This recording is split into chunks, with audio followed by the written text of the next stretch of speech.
नमस्कार दोस्तों, Chhattisgarh news update में तो आइए जानते हैं आज की प्रमुख बड़ी खबरों को फटाफट। तो वीडियो में लास्ट तक बने रहना दोस्तों। तो पहली बड़ी खबर है, शिवनाथ नदी में पिकअप गिरने से 5 की मौत, मरने वाली महिला और 3 बच्चे, चालक का परिवार नहीं। छत्तीसगढ़ के दुर्ग जिले में शिवनाथ नदी में मंगलवार देर रात पिकअप गिरने से महिला और 3 बच्चियों सहित 5 लोगों की मौत हो गई है। सूचना मिलने पर पहुंची पुलिस और एसडीआरएफ की टीम ने महिला सहित 4 लोगों के शव बरामद कर लिए हैं, लेकिन एक बच्ची का अभी पता नहीं चल सका है।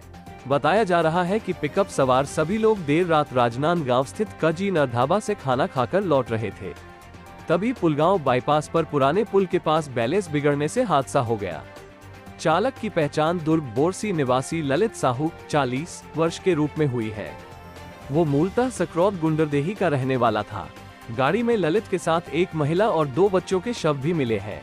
कुछ देर बाद महिला और तीनों बच्चियों की पहचान तामेश्वरी देशमुख 33 वर्ष, पत्नी गिरीश देशमुख, यश लक्ष्मी 13 वर्ष, कुमुद 7 वर्ष और गरिमा 11 वर्ष के रूम में हुई। सभी सकरौद गुंडरदेही के रहने वाले थे। एसडीआरएफ की टीम ने सुबह करीब 8 बजे ही पिकअप को खोज निकाला था। ट्रैक्टर के जरिए खींचने से बार बार रस्सी टूट जा रही थी। इससे पिकअप फिर पानी में चली जाती थी। साथ ही अगली बड़ी खबर है, बेटे ने पत्नी के साथ मिलकर मां को मार डाला। मकान हड़पने के लिए 80 साल की महिला को लात घूंसों से पीटा, फिर घोटा गला। छत्तीसगढ़ की दुर्ग पुलिस ने लालची बेटा बहू को मां की हत्या के आरोप में गिरफ्तार किया है। बेटा घर अपने नाम पर कराना चाहता था, लेकिन इसके लिए मां तैयार नहीं थी। इसके चलते बेटे और बहू ने मिलकर 80 साल की बुजुर्ग मां को पहले बुरी तरह मारा पीटा, फिर गला दबाकर हत्या कर दी। पुलिस ने दोनों आरोपियों को न्यायिक हिरासत में भेज दिया है। वहीं बड़ा बेटा भी हत्या के एक अन्य मामले में फरार है। बेटा बहू ने पुलिस को बताया कि वे लोग मां के मकान पर कब्जा करना चाहते थे। इसके लिए बड़े बेटे को बेदखल कर अपने नाम कराने का रुक्मिणी पर दबाव बना रहे थे, लेकिन वो तैयार नहीं थी। इस बात को लेकर उनके बीच रोज ही झगड़ा होता था। 3 सितंबर की रात भी उनमें विवाद हुआ और फिर लखन ने अपनी पत्नी द्रौपदी के साथ मिलकर मां की मारपीट कर जान ले ली। साथ ही अगली बड़ी खबर है, मुख्यमंत्री भूपेश ने पीएम आवास के लिए केंद्र सरकार का हिस्सा मांगा। राज्य सरकार पहले ही जारी कर चुकी है अपने हिस्से का फंड। सीएम भूपेश बघेल ने पीएम आवास को लेकर एक बार फिर प्रधानमंत्री नरेंद्र मोदी को पत्र लिखकर पीएम आवास के लिए केंद्र सरकार के अंश की राशि जारी करने की मांग की है। पत्र में सीएम ने कहा कि राज्य में पीएम आवास योजना के तहत स्थायी प्रतीक्षा सूची में 6,99,439 परिवार हैं। इनके लिए राज्य ने अपने अंश की घोषणा कर दी है, इसलिए केंद्र सरकार को अपना अंश जारी करना चाहिए।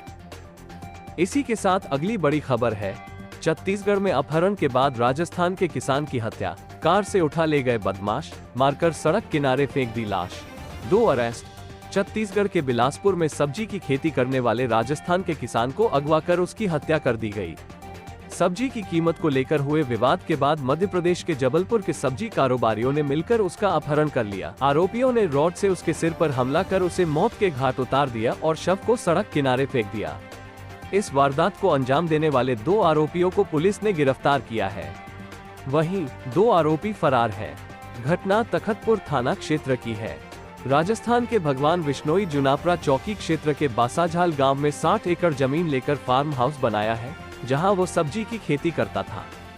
बीते 3 सितंबर को उसके भाई श्रवण कुमार विश्नोई ने फार्म हाउस से उसके गायब होने की शिकायत दर्ज कराई, जिस पर पुलिस गुमशुदगी का केस दर्ज कर उसकी तलाश कर रही थी। साथ ही अगली बड़ी खबर है, प्रदेश भर में इस दिन बंद रहेंगी शराब दुकानें, मदिरा प्रेमियों को झटका, आदेश जारी। छत्तीसगढ़ में 7 सितंबर को कृष्ण जन्माष्टमी के दिन शुष्क दिवस घोषित किया गया है। इस अवधि में पूरे राज्य में देशी विदेशी मदिरा दुकानें बंद रहेगी। इसके साथ ही 7 सितंबर को होटल, बार, क्लब आदि भी बंद रहेगा। इस दिन यहां पर शराब नहीं परोसी जा सकेगी। राज्य सरकार ने इसके लिए निर्देश जारी कर दिए हैं। बता दें कि देश भर में 7 सितंबर को कृष्ण जन्माष्टमी का पर्व मनाया जाएगा। इस दिन को सरकार ने ड्राई डे घोषित किया है। इस दिन शराब की सभी दुकानें बंद करने का निर्देश दिया गया है।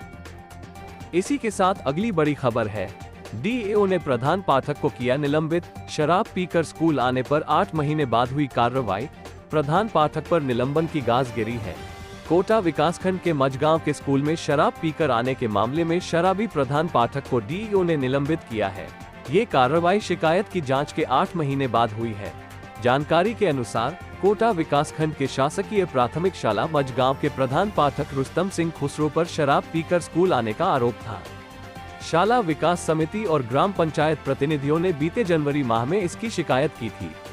मामले में शिकायत की जांच कर 8 महीने बाद कार्रवाई की गई है। साथ ही अगली बड़ी खबर है, कल से राजधानी रायपुर में 6 दिनों तक नहीं बिकेगा मांस मटन। नगर निगम सीमा क्षेत्र में 7 से लेकर 30 सितंबर तक 6 दिनों के लिए मांस मटन बिक्री पर प्रतिबंध के साथ ही पशु वध गृह भी बंद रखे जाएंगे। इसके लिए नगरीय प्रशासन एवं विकास विभाग ने आदेश जारी कर निगम आयुक्त को इन 6 दिनों में प्रतिबंधित दुकानों पर विशेष निगरानी का आदेश भी जारी कर दिया। निगम के स्वास्थ्य उपायुक्त AK हालदार के मुताबिक 7 सितंबर श्री कृष्ण जन्माष्टमी, 12 सितंबर पर्युषण पर्व का प्रथम दिवस, 19 सितंबर गणेश चतुर्थी, 20 सितंबर पर्युषण पर्व का अंतिम दिवस, 25 सितंबर डोल ग्यारस, 28 सितंबर को अनंत चतुर्दशी एवं 30 सितंबर को पर्युषण पर्व में संवत्सरी व उत्तम क्षमा के अवसर पर रायपुर परिक्षेत्र में स्थित पशु वध गृह एवं मांस मटन बेचने वालों की दुकानों को बंद रखने का आदेश दिया गया है। इस दौरान किसी भी दुकान में मांस विक्रय करते पाए जाने पर मांस जब्त कर कार्रवाई की जाएगी। साथ ही अगली बड़ी खबर है, छत्तीसगढ़ की ट्रेनी एयर होस्टेस रूपल ओगरे का शव रायपुर लाया गया है। मुंबई के मरोल इलाके में रायपुर की रहने वाली रूपल ओगरे की रविवार को उसके फ्लैट में गला रेत कर हत्या कर दी गई थी। रूपल ट्रेनी एयर होस्टेस थी। हत्या की जानकारी मिलते ही मौके पर मुंबई पुलिस पहुंची और शव का पंचनामा कर पोस्टमार्टम के लिए भेजा गया था। जांच के दौरान पता चला कि आरोपी विक्रम पीड़िता के अपार्टमेंट में बंद पाइपलाइन को साफ करने के लिए गया था। इस दौरान एयर होस्टेस ने किसी बात पर नाराजगी जताई। बात बढ़ने पर दोनों के बीच हाथापाई शुरू हो गई, जिसके बाद आरोपी ने दुष्कर्म का प्रयास भी किया था। महिला के विरोध करने पर आरोपी गुस्से में आकर धारदार चाकू से गला रेत कर हत्या कर दी। घटना को अंजाम देने के बाद आरोपी फ्लैट का दरवाजा बंद कर अपने गांव तुंगा चला गया। साथ ही अगली बड़ी खबर है, शिक्षिका से सामूहिक दुष्कर्म, सोशल मीडिया में दोस्ती कर बनाया घूमने का प्लान, फिर सुनसान इलाके में दरिंदों ने बनाया हवस का शिकार। जशपुर जिले के बगीचा थाना क्षेत्र अंतर्गत दनगरी वाटरफॉल घूमने आई एक शिक्षिका के साथ 2 दरिंदों ने गैंगरेप किया है। मामले में पंडरापाट चौकी में शिकायत के बाद बगीचा पुलिस ने दोनों आरोपियों के खिलाफ अपराध पंजीबद्ध कर पतासाजी शुरू कर दी है। आरोपी बलरामपुर जिले के कुसमी इलाके के बताए जा रहे हैं। पुलिस सूत्रों से मिली जानकारी के अनुसार शंकरगढ़ थाना क्षेत्र के एक प्राइवेट विद्यालय में पदस्थ शिक्षिका के साथ आरोपियों की जान पहचान थी। फोन में उनसे बात हुआ करती थी। पिछले 4 सितंबर को आरोपियों ने पीड़िता से कहा कि उन्हें दनगरी वाटरफॉल दिखाने ले चले, जिस पर पीड़िता पूर्व परिचय होने के नाते तैयार हो गई और आरोपी कुसमी से मनोहरपुर आकर दनगरी वाटरफॉल चले गए। इस दौरान घने जंगल और सूनेपन का फायदा उठाते हुए आरोपियों की नीयत बिगड़ गई और उन्होंने पीड़िता के साथ जोर जबरदस्ती करते हुए उसे अपनी हवस का शिकार बना लिया। किसी को इस घटना के बारे में न बताने की बात कह उसे जान से मारने की धमकी देते दोनों आरोपी वहां से रफूचक्कर हो गए। इसी के साथ अगली बड़ी खबर है, अमीषा पटेल ने रायपुरियंस को कहा थैंक यू, बोली 22 सालों तक तारा और सकीना को दिल में जगह दी।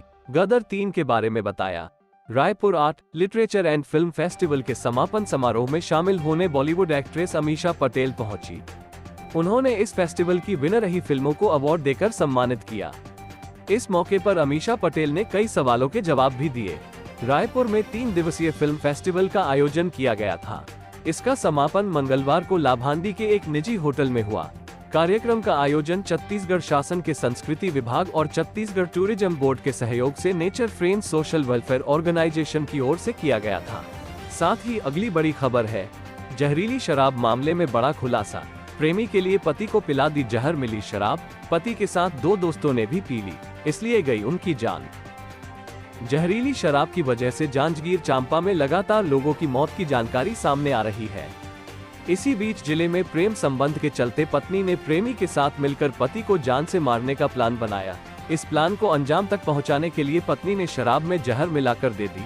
इस दौरान पति के 2 दोस्त संजय और जितेंद्र वहां पहुंचे तो उन्होंने भी यह शराब पी ली, जिसके बाद तीनों की जहरीली शराब की वजह से मौत हो गई। हालांकि पुलिस ने आरोपी जयंती और प्रेमी सागर को गिरफ्तार कर लिया है।